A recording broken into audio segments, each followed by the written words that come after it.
Bismillahirrahmanirrahim. Assalamualaikum warahmatullahi wabarakatuh. Alhamdulillah, wassalatu wassalamu ala Rasulillah wa ala alihi wa man walah tabi'ahum bi ihsan ila yaumil qiyamah. Para peserta kajian tauhid pekan yang semoga dirahmati Allah Subhanahu wa taala.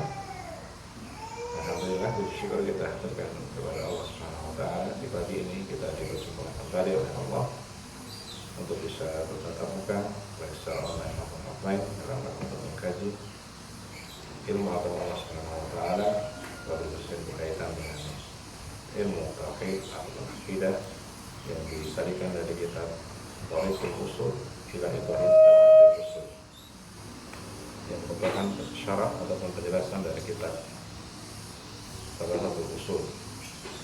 Jika ada bahasa Allah serta salam semoga senantiasa bisa tercurah pada yang kita Nabi Muhammad Sallallahu Alaihi Wasallam, serta keluarga, para sahabat dan pengikutnya hingga akhir nanti. Dan alhamdulillah telah hadir bersama kita Ustaz Yansu Idris Enggar Perantara di Rumah Tahfidz Syiar Sunnah Nabawiyah di Wahana Masjidil Qudus Musliman Daerah Istimewa Yogyakarta. Untuk itu beberapa kami persilahkan kepada Ustaz. Bismillahirrahmanirrahim. Assalamualaikum warahmatullahi wabarakatuh. Alhamdulillahirabbil alamin. Wassalatu wassalamu ala asyrofil mursalin wa ala alihi washabbihi ajmain wa ba'd. Saudaraku kaum muslimin yang dirahmati Allah Ta'ala, kita pertama bersyukur kepada Allah Subhanahu wa taala diberi kesempatan untuk kita melanjutkan pembahasan kitab Tauhidul Usul ila salah satu usul yang merupakan karya Syekh Said bin Muhammad bin Setia Manshawi.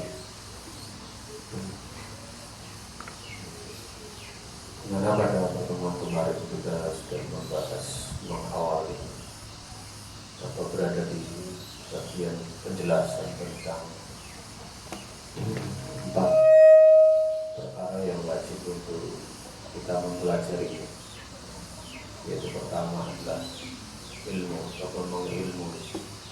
Mengilmu ini kaitannya dengan ilmu tentang mengenal Allah, ilmu tentang mengenal nabinya, dan ilmu tentang agama Allah yang dibangun di atas dalil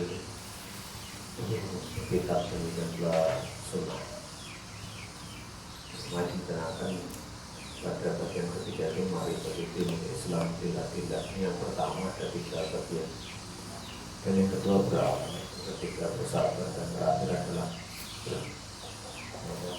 yang ketiga adalah berdakwah, mendakwakan, dan yang keempat adalah bersabar.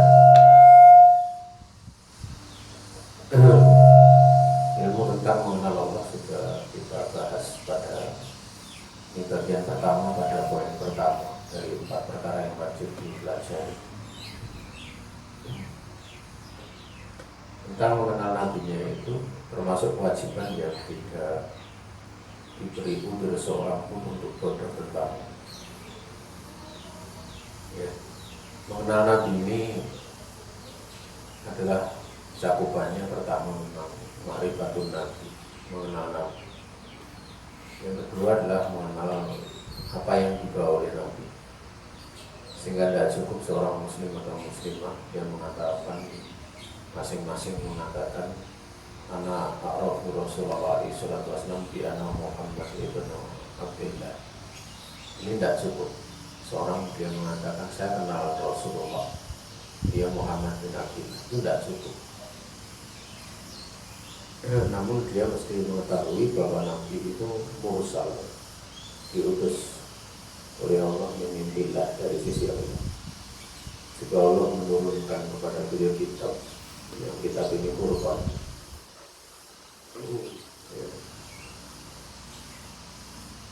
dan Allah Ta'ala merintahkan kepada nabinya untuk menjelaskan isi kitab tersebut, memerintahkan kepada nabinya untuk mendakwai umatnya agar berpegang teguh dengan kitab tersebut. Cakupannya juga termasuk pula cakupannya apa yang dibawa Nabi dari sunnahnya yang mulia. Sehingga secara kesimpulan kesimpulannya kita bisa batasi makna mengenal Nabi itu ada 4 poin ya. Pertama adalah ma'rifatus saksi, mengenal pribadi beliau, bahwa beliau adalah Muhammad bin Abdullah yang ibni Abdul Muttalib ibni Hasim wa Hasim bin Quraisy wa Quraisy min al-Arab wal Arab min dzurriyyati Ismail ibni Ibrahim al-Khalil alaihi wa ala nabiyina sholatuhu wa salamuhu.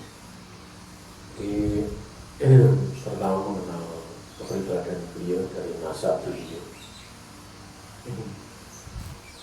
Kemudian yang kedua adalah mahabbatuhu fawqa mahabbatin nafs wal mal wal walid wal walid. Dan disebut mengenal Nabi itu yang kedua adalah mencintai Nabi melebihi kecintaan pada diri kita sendiri. Lebih mencintai Nabi dibandingkan harta, dibandingkan orang tua, dibandingkan anak-anak kita. Ini yang kedua. Kemudian yang ketiga bahwa mengenal Nabi itu mencintai maja'abihi jumlatan wa tafsilan. Jadi dia mencintai apa yang dibawa Nabi, baik secara global maupun secara rinciannya atau penafsilannya, tafsir, rinci. Dan yang terakhir adalah al-amru bidzalika roja'an atau roja'a rahmatillahi ta'ala khosyata wa bukratihi. Beramal dengan yang demikian itu, yaitu dengan apa yang dibawa Nabi, beramal dengan berharap rahmatnya Allah dan takut terhadap siksanya. Karena yang dilalui Nabi itu memang ajaran ya. Kalau kita ingin beribadah kepada Allah ya sesuai dengan cara yang diajarkan Nabi alaihi salatu wasallam.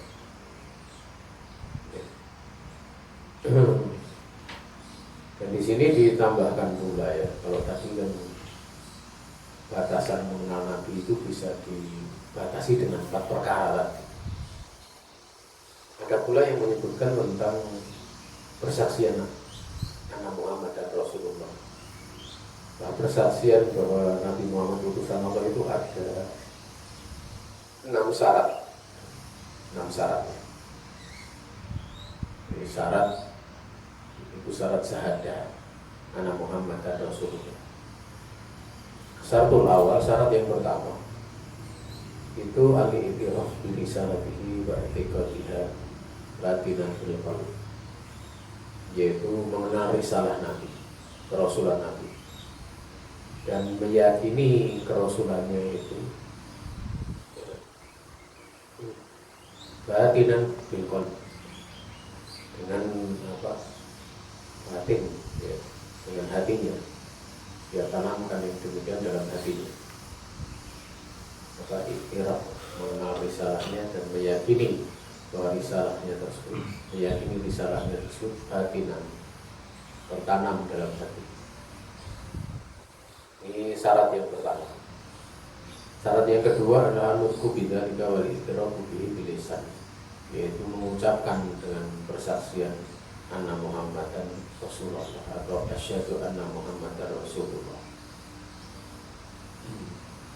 Jadi mengucapkan dan mengakuinya hal yang demikian itu dengan lisan.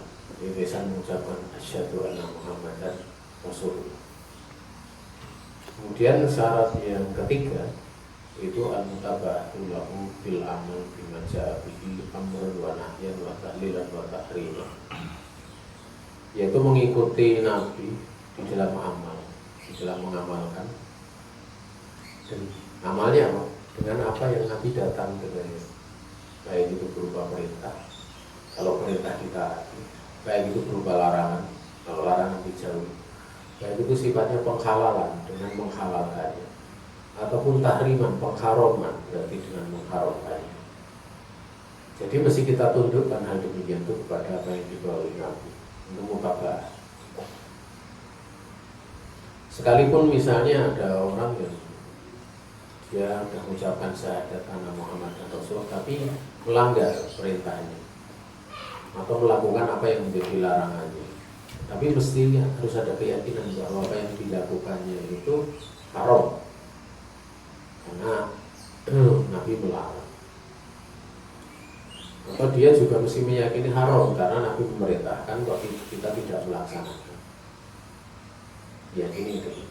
Makanya mesti di situ baik dalam amron wa nahyan wa tahlilan wa tahriman. Baik itu perintah ataupun larangan, atau penghalalan ataupun pengharam, kita tundukkan demikian kepada Nabi. Kemudian syarat yang keempat, tasdiquhu bi kulli ma akhbara bihi minal ghuyubi al-madiyati wal mustaqbal, yaitu membenarkan beliau pada setiap yang beliau khabarkan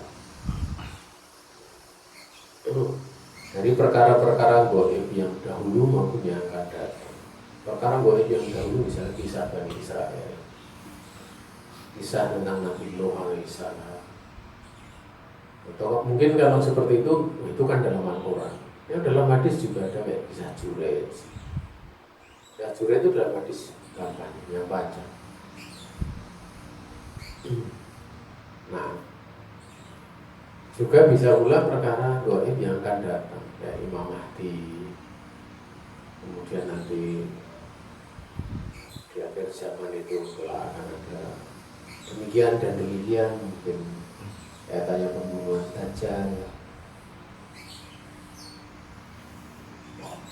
Itu semuanya dibenarkan, jangan sampai kemudian didustakan.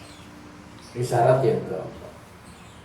Ini syarat yang kelima, muhabbatuhu asyadu min mahabbatin nasi wal mal wal walad wal walid wal nasi ajmain. Itu mencintai Nabi yang kecintaannya itu melebihi kerasnya kecintaan kepada jiwa kita sendiri, pada harta, pada anak, pada orang tua dan manusia semuanya. Sehingga kalau melebihi jiwanya sendiri, dia akan membela Nabi itu dengan jiwa dan raganya. Jiwa dan raga.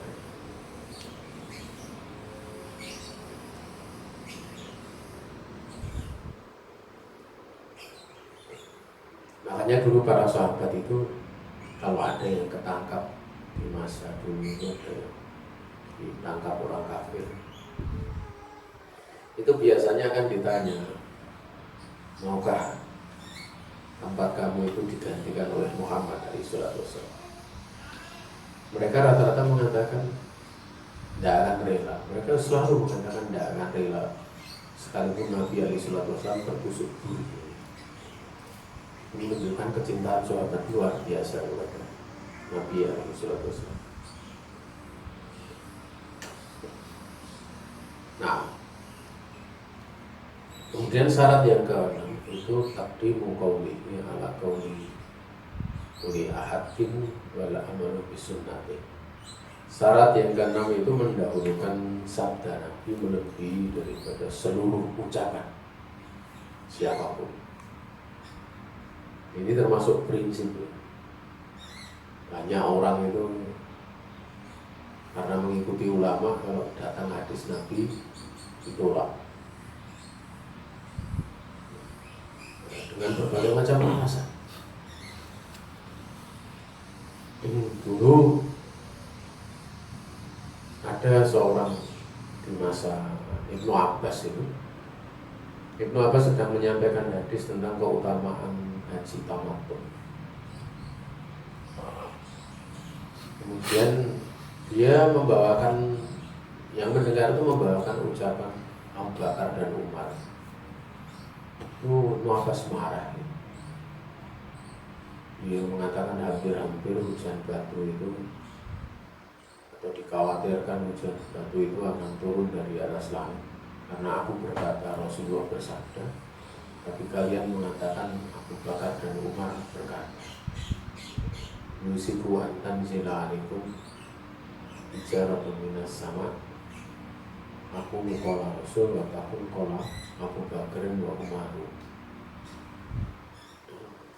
Hampir-hampir hujan batu itu akan menimpa kalian dari atas langit. Karena aku berkata, Rasul bersabda, sementara kalian mengatakan Abu Bakar Umar berkata. Jadi mendahulukan sabda Nabi dibandingkan seluruh ucapan siapapun, dan beramal dengan sunnahnya. Wala amalu bi sunnati. Inilah 6 syarat seorang yang bersaksikan asyhadu anna Muhammadan Rasulullah.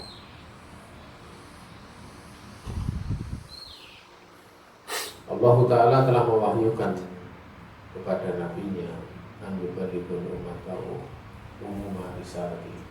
Allah telah memerintahkan kepada nabinya alaihi salatu wasallam untuk menyampaikan keumuman dari risalah beliau. Bainaha laisat khassah. Sesungguhnya syariat Nabi yang diturunkan oleh Allah kepada beliau itu tidak khusus bil Arab, bangsa Arab saja. Wa innama hiya risalatun amatun samilatun likulli man bu'isana nabiyyu alaihi salatu wasallam wa huwa ala wasil arti min arabi wa ajabi. Sesungguhnya dia adalah risalah yang umum yang mencakup setiap orang yang Nabi diutus kepada mereka, ya. Yang mereka ini berada di atas muka bumi, baik itu Arab maupun Ajam, semua itu adalah mengikut pada ajaran Nabi alaihi wasallam. Baik itu dakarin wa unsa, laki-laki ataupun perempuan. Kemudian wahurun wa abadin, baik yang merdeka maupun yang budak, qadim wadani atau qasim wadani. Allah tahu bal wa insin wajib, bahkan sekalipun dia jin ataupun manusia. Allah Ta'ala berfirman, Qul ya ayyuhan nas inni rasulullah ilaikum jami'an. Katakanlah ya Muhammad sallallahu alaihi wasallam, wahai para manusia, sesungguhnya aku utusan Allah yang diutus pada kalian semua. Sehingga di sini lafaz nas ini tasmulu jami'an anasi, mencakup semua daripada manusia, tidak hanya terbatas saja. Allah Ta'ala menguatkan perkara ini dengan firman-Nya, wa ma arsalnaka illa kafatan linnasi basyiran wa nadhira.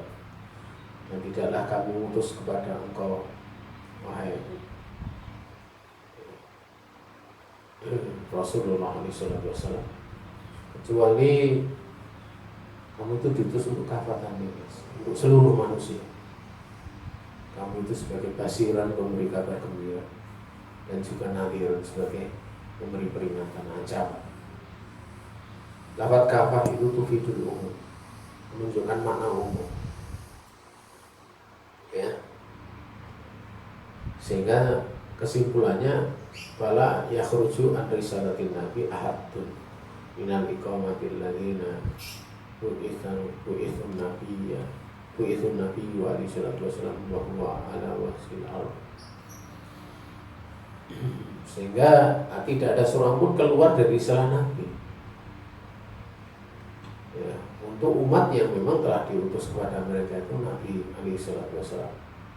Sementara mereka itu orang-orang yang hidup di muka bumi ini, ya, itu semuanya kena. Bahkan andaikan orang itu pergi ke luar angkasa, itu pun tetap kena beban syariat walaupun dia di luar angkasa sana.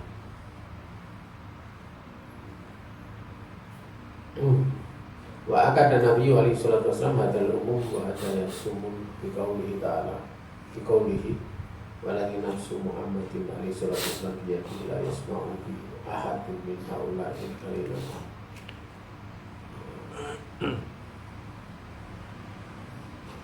Mana tadi? Saya ulang, keliru tadi ya. Walladzi nafsu Muhammadin alaihi salatu wasallam bi yadihi la yasma'u bi ahadun min hadil ummah Yahudi atau Nasrani cuma yamut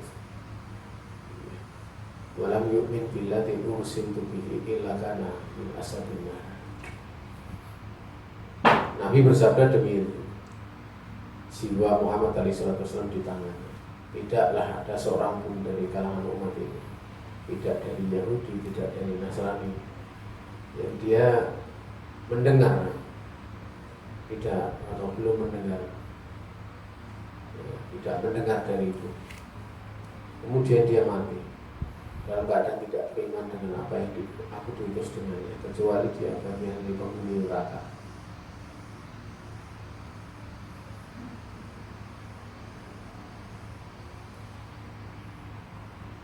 Nah,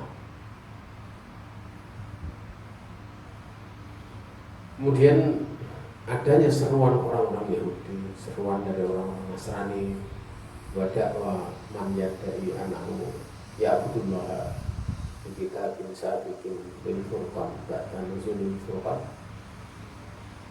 Adapun seruan pengakuan orang Yahudi, orang Nasrani, seruan orang yang mengaku bahwa dirinya itu menyembah Allah Ta'ala dengan kitab yang dahulu sebagai pembeda, ya, yang setelah turunnya Al-Quran. Maka setelah turun Al-Quran itu masih memakai yang dulu, ya. Dan memang Allah Subhanahu wa Ta'ala menurunkan kepadanya itu Al-Furqan itu. Maka pada dakwah, maka seruannya itu batilatin, jadi batil. Jadi kalau ngajak kepada Taurat, kepada Injil, batil semua. Sehingga diterangkan bahwa katibul jihad dan ada fit'an, ada fit'an.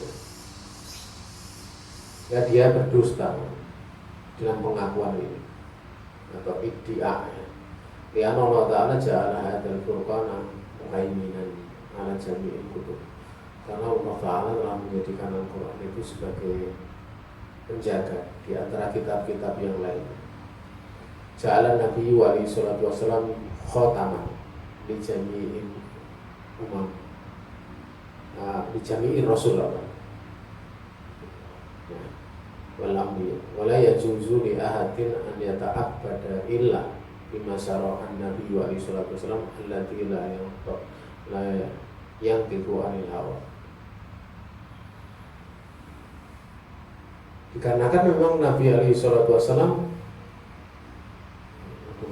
dikarenakan Allah Subhanahu wa Ta'ala telah menjadikan Furqan ini, yaitu Al-Quran, itu sebagai penjaga, muhaiminan ala jami'il kutub, untuk seluruh kitab yang diturunkan sebelumnya. Dan Nabi telah menjadikan, Allah Subhanahu wa Ta'ala telah menjadikan Nabi itu sebagai penutup dari seluruhan para Rasul dan para Nabi, sehingga tidak boleh, ya, untuk beribadah kecuali dengan apa yang Nabi alaihi salatu wasallam telah mensyariatkan.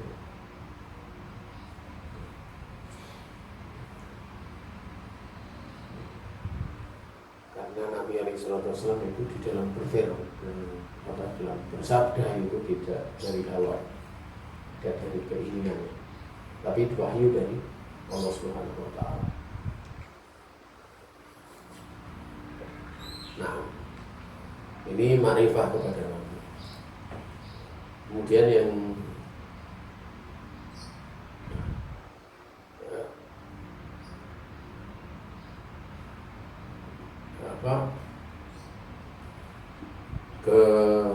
ketiga dari ilmu kan bagian pertama. Ketiga itu ma'rifatu dinil Islam, mengenal agama Islam, mengenal Allah, mengenal Nabi, mengenal agama Islam itu bil adillah, dengan dalil-dalil.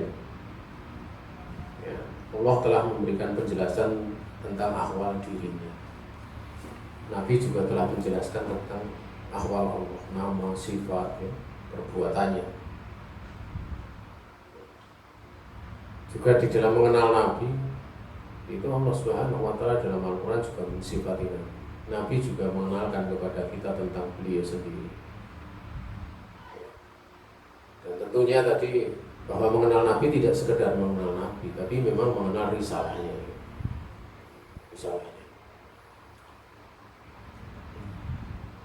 Ada Ada orang yang dia senang menceritakan sirah Nabi, ya. Bagus sirah itu. Tapi kadang kalau nggak mengenal yang dibawa oleh Nabi itu kadang sirah hanya sekedar sirah saja. Sehingga ingin meneliti perjalanan hidup Nabi tapi jalan keilmuannya nggak diambil. Bagaimana Nabi beramal, bagaimana Nabi ya bila memberikan bimbingan dia nggak kenal.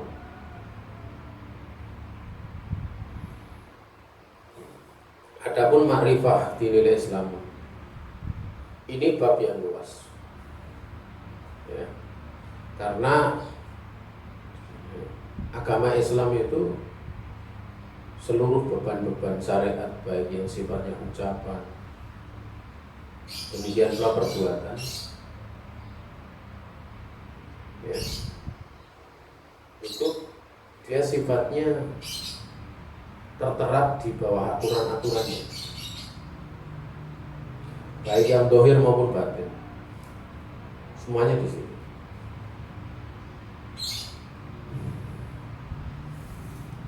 Sehingga manakala disebutkan agama Islam ya, dimutlakan penyebutannya tanpa batasan, itu berarti mencakup setiap perkara yang Allah bebankan dengannya,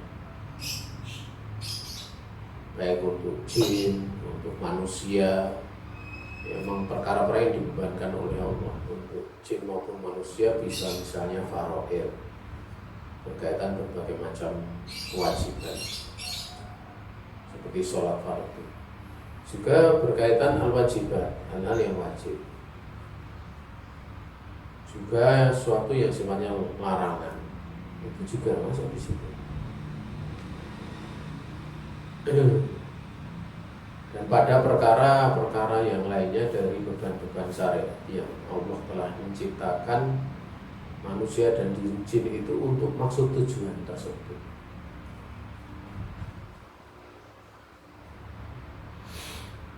Oleh karena inilah Allah berfirman tentang haknya agama Islam, inna dina indallahil Islam. Semuanya agama yang diterima di sisi Allah hanya Islam.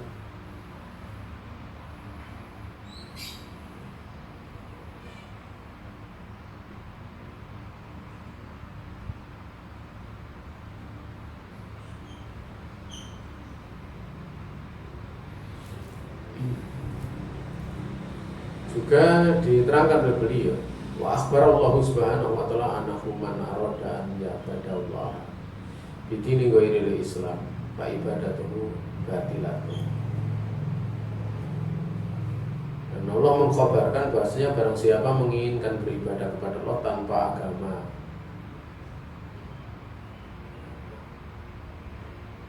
atau dia beribadah kepada Allah dengan agama yang bukan selain Islam, ya ibadahnya batil. Makanya Allah berfirman, wa man yabtaghi ghairal Islam dinan wa la yuqbal minhu wa huwa fil akhirati minal khasirin. Nah, siapa mencari selain agama Islam sebagai agama dia, maka tidak akan diterima dari agama tersebut. Maksudnya amalannya tidak diterima, agamanya diterima, dan dia di akhirat akan menjadi bagian orang-orang yang merugi. Hingga Yahudi, Nasrani tertolak sejak diutusnya Nabi. Kalau sebelum diutusnya Nabi, ya keimanan mereka terhadap Taurat dan Injil itu sah sebagai orang yang beriman.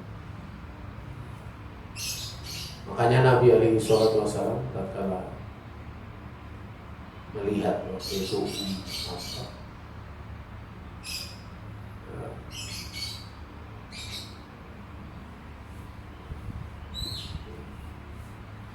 kalau melihat Umar waktu itu membolak-balik Taurat, maka Nabi bersabda, laukana Musa hayyan baina adharikum mahalana illa menjadi.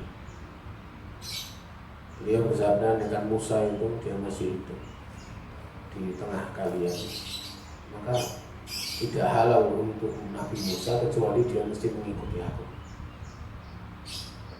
Karena risalah dari Nabi Musa itu risalah qaumiyah, khusus untuk kaumnya saja. Sementara risalah Nabi Muhammad SAW itu dia sifatnya umum, menyeluruh.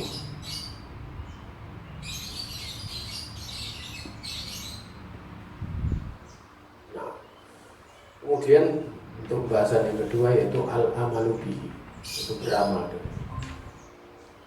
Yang pertama ma'rifatullah, yang ilmu itu ma'rifatullah, ma'rifatul nabi, ma'rifatul Islam biladil. Yang kedua adalah beramal dengan, itu beramal dengan ilmu yang sudah dipelajari. Ilmu itu kalau dikatakan ilmu bermanfaat itu buahnya amal. Makanya diterangkan di bulan ya anal amal samratul ilm.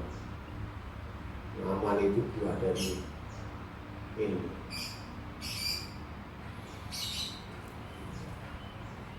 Makanya orang yang dia berilmu dan tidak mengamalkannya, dia akan dia berdosa. Aradu nafsahu li'adunil khotari, karena dia telah menghamparkan dirinya kepada sengsara dosa. Mengaku kesalahan sebagaimana kamis Yahudi, sebagaimana permisalan orang Yahudi, waman tasab ba'abihim, dan orang yang mirip dengan mereka. Sehingga akan berlaku akibat perbuatannya itu. Kalau seperti ini yaitu punya ilmu tidak mengamalkan, itu asadul wa'id, sekeras-keras dari ancaman.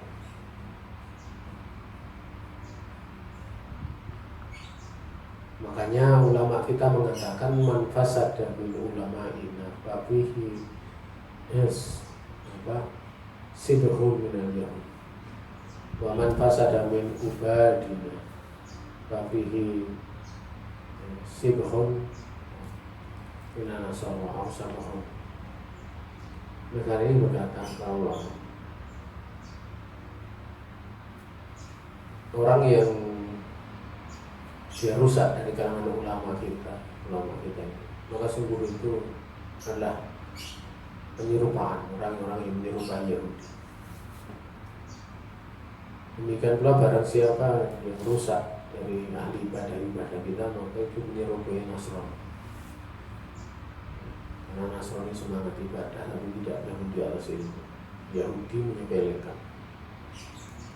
Makanya yang menyepelekan dikatakan goir al-maghdubi, goir al-maghdubi alaihim, dan dimurkai oleh Allah mereka. Walaihim itu kan apa? Goir al-maghdubi alaihim. Yang kedua waladol, tidak pula orang-orang yang sesat, orang yang punya dia semangat amal tapi tidak dibangun di atas ilmu. Itu munasorot waman sebab orang yang semisalnya mirip dengan Allah Ta'ala.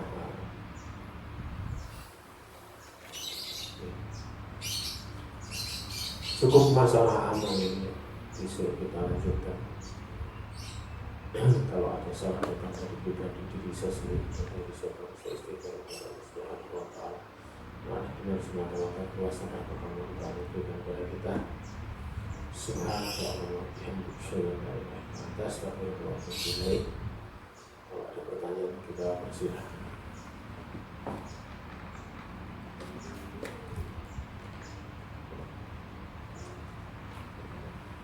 Kemudian jazakallahu khairan wa jazakallahu atas yang telah disampaikan. Kami persilakan bagi peserta kajian, bagi peserta online, bagi yang ingin bertanya secara langsung ataupun melalui tulisan. Silakan jika ada.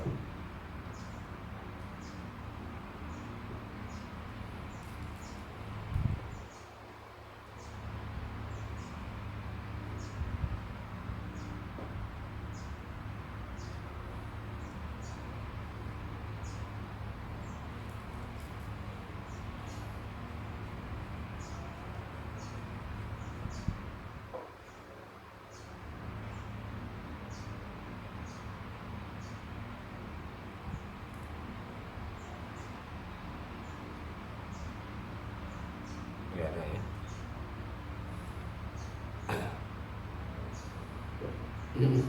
Baik, sekiranya tidak ada pertanyaan, kita langsung ada yang ngetik, ditulis sebentar.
Ada?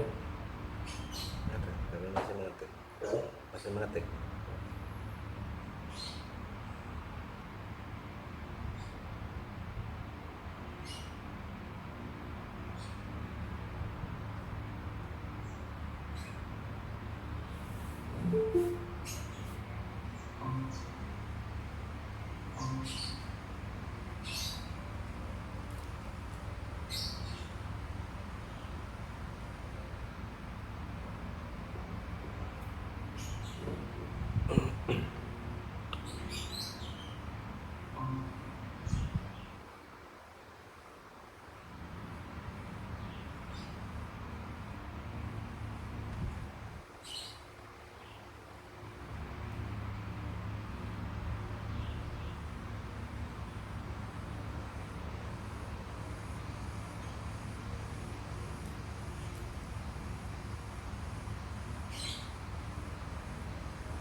Oke, silakan.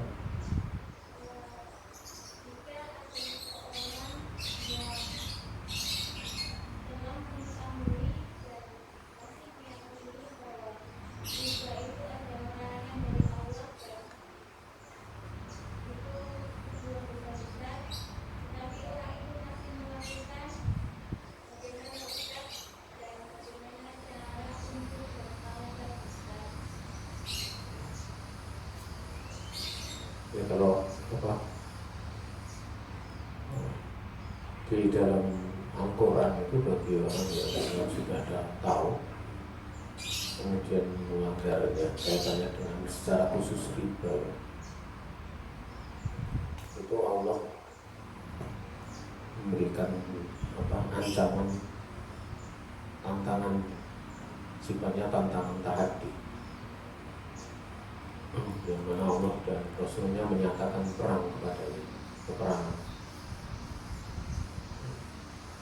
Itu bagi yang sudah tahu ya. Bahkan di dalam beberapa ancamannya itu dengan lafaz khalid dan fiha, neraka itu kekal. Dan diterang oleh Syekh Utsaimin, makna kekal itu bukan ya kekal secara mutlak, secara sempurna, tapi karena saking lamanya sehingga seorang sampai dikatakan kekal. Karena kita tahu dosa riba itu tidak sampai mengkafirkan. Ya, caranya tobat ya, seorang dia pertama menyesal, seorang dia menyesali dari apa yang telah dia lakukan. Ya. Kemudian yang kedua, dia berusaha untuk mencabut. Ya. Yang namanya berusaha mencabut itu nggak bisa langsung, tapi ada proses-proses yang mesti dia selesaikan. Kemudian yang ketiga, dia tidak berniat untuk mengulanginya selama-lamanya, atau dia berniat untuk tidak mengulanginya selama-lamanya. Jadi kalimatnya saya balik ya, saya lupa. Dia berniat untuk tidak mengulangi selama-lamanya, tidak berniat. Karena terkadang seorang sudah niat untuk tidak mengulangi, tapi kemudian karena sesuatu terjatuh lagi, maka itu tidak membatalkan tobat sebelumnya. Ya, kalau seperti itu terjatuh lagi, dia tobat lagi. Ini sebenarnya kaitannya dengan rezeki itu kan Allah Ta'ala itu Ar-Razzaq, zat yang maha memberikan rezeki. Kadang luasnya sebab yang Allah jadikan padanya sebab itu menjadi sempit karena kurangnya keyakinan, kurangnya untuk dia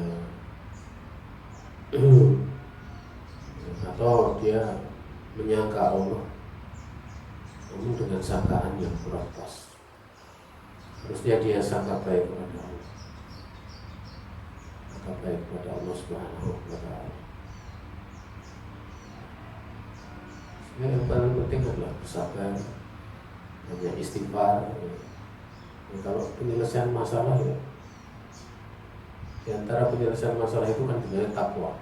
Tapi kalau dikatakan takwa itu, masya Allah ya, takwa itu kan menjalankan perintah, menjauhi larangan sehingga dekat dengan kedudukan tinggi. Tapi sebenarnya penyelesaian masalah kaitannya dengan rezeki sehingga terlilit hutang itu atau terlilit riba itu bisa dengan amalan yang dengannya itu Allah mengangkat dosa, jadi istighfar.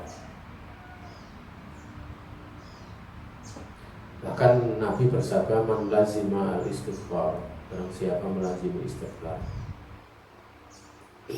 ja'alallahu lahu min dhaikin makhraja, bahkan min kulli dhaikin makhraja, wa yarzuqhu min haitsu la yahtasib.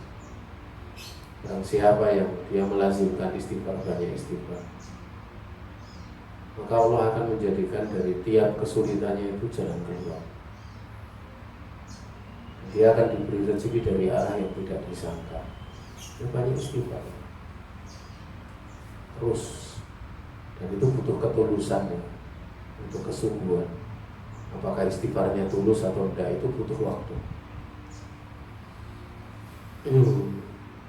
Karena tanda dari keikhlasan itu kalau amalnya dilakukan terus-menerus. Makanya pada firman Allah kaitannya dengan orang yang beramal kemudian manusia memuji, manusia cinta. Sebagaimana Abu Dzar bertanya, ya Rasulullah, ara'aita rajul ya'malu al-amala minal khair yahmaduhu wa yuhibbuhu alaihi an-nasu.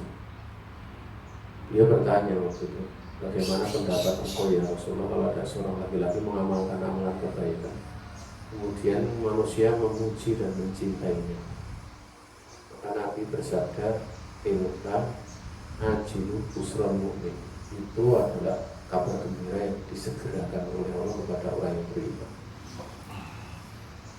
Kalau untuk bisa sampai ikhlas seperti itu ada kaitannya dengan firman Allah. Ya. Innalladzina amanu wa amilus solihati sayaj'alu lahumur rahmanu wudda. Sesungguhnya orang-orang yang beramal, yang beriman dan beramal soleh, itu Allah kelak akan menjadikan, Ar-Rahman akan menjadikan kepada mereka kecintaan manusia. Kecintaannya wudda itu mawaddah, kecintaan tulus. Tapi yang di situ yang ingin saya tekankan lafaz pada sin tanfis, saya ja'alu, bukan ya ja'alu, tapi saya ja'alu. Tanfis itu untuk waktu yang agak tidak, bukan waktu yang langsung, tapi waktu yang setelah berjejak. Seperti saufa, kalau saufa lebih lama lagi. Ya. Sin. Ya. Sehingga kalau seperti itu, ya istighfarnya disungguhkan sampai Allah nanti Allah mengetahui keikhlasan orang yang beramal, dan tentu dengan berusaha mencabut. Nah, itulah yang nanti akan Allah Ta'ala mudahkan. Mungkin kalau disampaikan bahwa ya taqillaha yaj'al makhraja wa yarzuqhu min haitsu la yahtasib, wah susah gitu. Pengamalannya juga sedikit, pelanggaran perintahnya lebih banyak, kan gitu. Tapi penutup kesalahan itu kan istighfar. Banyak istighfar. Ada istighfar. Makanya dulu Hasan al-Basri ditanya apa saja itu jawabnya istighfar. Aksiri al-istighfar, aksiri al-istighfar. Perbanyaklah oleh kamu istighfar. Dan taruh kata ya, tidak ada hasil istighfar itu, tapi itu jauh. Istighfar hasilnya banyak. Taruh kata tidak ada hasil, istighfar itu bisa menjaga tawadu, menjaga kalau kita merasa bersalah. Tapi kalau tidak pernah istighfar, lama-lama melihat perbuatan dosa itu jadi nyantai, biasa gitu, menganggap dosa biasa. Lama-lama menghalalkannya, ini gawat ini. Lama-lama dia menghalalkan diharapkan Allah itu gede itu saja, dasar itu. Tapi kalau dia istighfar, merasa salah istighfar itu kalau dilakukan, orangnya itu di satu sisi dia kata, tapi tidak menjadikan orang itu berlebih-lebihan, tetap nanti akan dibimbing oleh Allah. Termasuk pula adalah doa rumahkini bihalalikan haramika wa akhliqoblika mansiwa, karena itu kaitannya dengan terlilit hutang.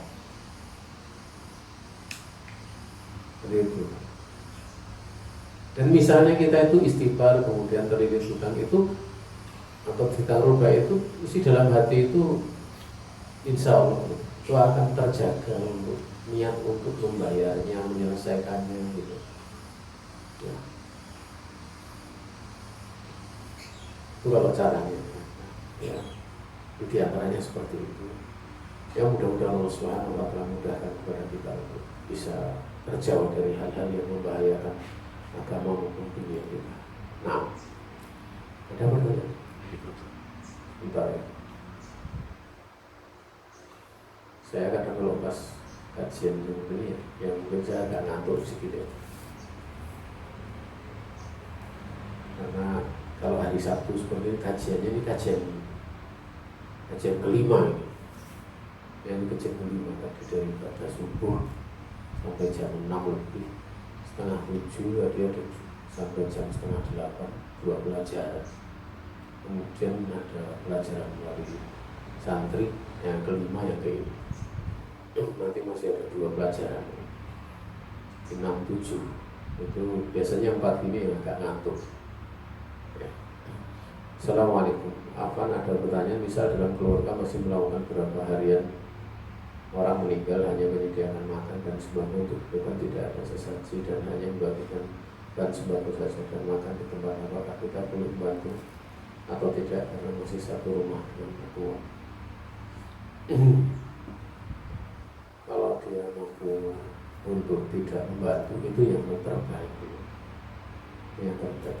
Tapi biasanya kalau di tempat masih satu mertua itu ada bentuk banyak sisi lah, banyak sisi, sehingga kalau kemudian benar-benar tidak itu bisa menimbulkan hal yang Allah alam seperti itu. Tidaklah kalau dia tidak mau ya, dan dia mampu dia misalnya mampu untuk tidak ikut itu, tapi dia bisa membantu pada waktu lain, pada perkara-perkara yang masuk, pada yang disyariatkan. Dan kalau bisa membantunya itu dalam posisi yang nampak atau yang paling kuat pada perkara yang disyariatkan. Misalnya orang tua punya hutang wis tak sahi gitu, itu akan lebih bagus ya. Sehingga dia tidak membantu pada hal-hal yang itu biasanya punya kesempatan untuk menyampaikan, bukan karena benci, bukan karena ini, tapi ini karena demikian dan demikian. Tapi kalau misalnya kadang orang kan keimannya beda-beda gitu. Ya kalau dia kemudian seperti itu ya dia jatuh pada seperti itu. Tidaklah dia cari yang paling minim, jangan sampai terjatuh pada acara yang mungkin yang lain. Tapi tetap dia harus merasa bahwa itu sebuah kesalahan. Karena memang dalam sebuah lingkungan itu kalau ada kemungkaran itu dijamin ada yang tidak mampu dilakukan bersama dengan kelemahan itu. Makanya seorang laki-laki yang umur 99 sampai 100 itu kan disuruh pindah kampung, karena kalau di kampung yang dia tinggal ya kumat lagi. Ya kalau di situ kalau dia misalnya tidak ada di situ ya dia pindah, itu akan lebih selamat. Dia pindah atau lebih selamat. Dan orang itu kalau pindah meninggalkan karena ingin menjaga agama Allah, itu akan diganti yang lebih baik.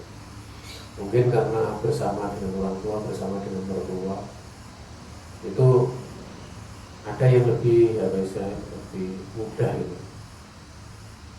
Ya, mungkin karena dia tidak punya kemampuan demikian dan demikian.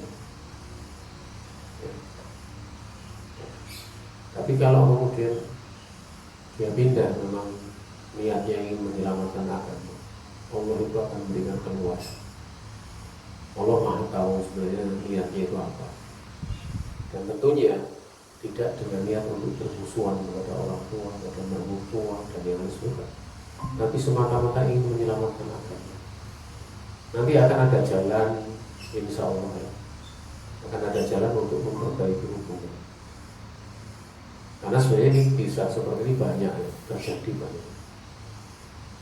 Dan ya ada beberapa yang kemudian dia mungkin pada waktu awal kayak orang tuanya kurang suka, mertuanya kurang suka. Tapi tatkala memang seorang tulus ingin menyelamatkan agama, itu di belakang hari itu nanti akan ditampakkan oleh Allah ketulusannya, sehingga dia akan dijadikan sebagai orang yang dicintai gitu. Sehingga sampai mengesampingkan tidak mau ini, tidak mau itu. Jadi terjadi. Kalau yang pernah saya lihat seperti itu rata-rata. Pada waktu pertama kali ya, tapi setelahnya orang tuanya kemudian bangga, kemudian senang itu, ya, karena tidak ada unsur kebencian. Dan orang kalau meninggalkan sesuatu karena Allah itu kan dia bisa pergi dari situ dalam tentunya tidak pas ada masalah itu. Jadi bicara baik-baik di saat tidak ada masalah. Karena kalau pergi posisi pindah ada masalah ini malah bertambah runyam, butuh kesabaran yang lebih. Tapi di saat normal, apalagi kalau di saat baru saja bantu, misalnya orang tuanya atau mertuanya susah dibantu, setelah itu kemudian ini kita mau latihan supaya bisa mandiri, itu bisa itu akan bagus. Jadi jangan pas perginya pas ada masalah repot yang perbaikinya, tapi di saat memang Allah Ta'ala. Jadi seperti itu.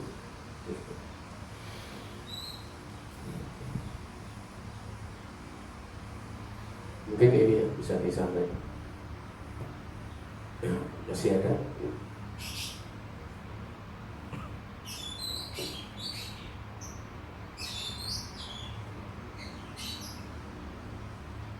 Silakan diingatkan.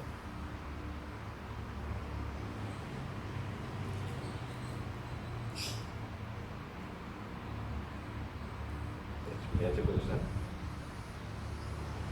Baik, kami ucapkan jazakumullah khairan kepada Ustaz atas jawaban yang telah diberikan. Demikian pula kepada para penanya, sehingga kita bisa mendapatkan faedah tambahan dalam ta'lim di pagi hari ini. Dan berikutnya yaitu penutupan. Sebelum ditutup, saya selaku pembawa acara yang telah mewakili rekan-rekan perhatian yang bertugas memohon maaf apabila terdapat banyak kekurangan dalam penyelenggaraan ta'lim di pagi hari ini. Kita memohon kepada Allah Subhanahu wa taala agar kita dapat mengamalkan apa yang sudah kita pelajari. Kita akhiri ta'lim di pagi ini dengan doa kafaratul majlis. Subhanakallahumma wa bihamdik asyhadu an la ilaha illa anta astaghfiruka wa atubu ilaik. Wassalamualaikum warahmatullahi wabarakatuh.